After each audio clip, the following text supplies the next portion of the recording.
কি হচ্ছে আমার সাথে? আমি কি আমার সাথে কথা বলছি, নাকি অন্য কারোর সাথে কথা বলছি? এই যে আমি এমন হয়ে গেলাম কেন? আমার চোখ, আমার মুখ হুট করে তো এমন হওয়ার কথা ছিল না। হুট করে তো এমনি এমনি এমনি হয়ে যায়নি। আমি এলাম, দৃশ্যায়ন হলাম, আমি জন্ম নিলাম।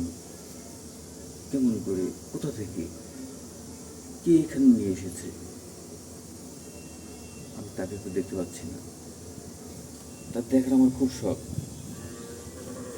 আমি সবসময় তার চিন্তায় মগ্ন থাকি।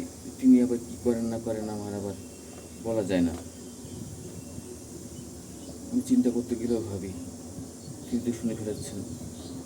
তিনি যখন শুনে ফেলাচ্ছেন, তখন তিনি সেখানে কোনো সিদ্ধান্ত দিতে পারেন, কোনো সমস্যা সমাধান দিতে পারেন।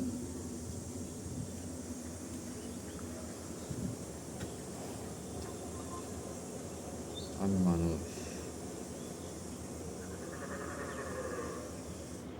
আমি কিসে অপূর্ণতা খুঁজি, আর কিসে পূর্ণতা খুঁজি বুঝতে পারি না। আমি কেমন মানুষ? এই মুখ, এই চোখ, ঠোঁট, দাঁত, আমি মানুষ। কেমন দেখা যায় আমার? কে তৈরি করেছে? আমি তো আমাকে তৈরি করিনি। আমি কোত্থেকে এলাম কিছুই বুঝতে পারতেছি না।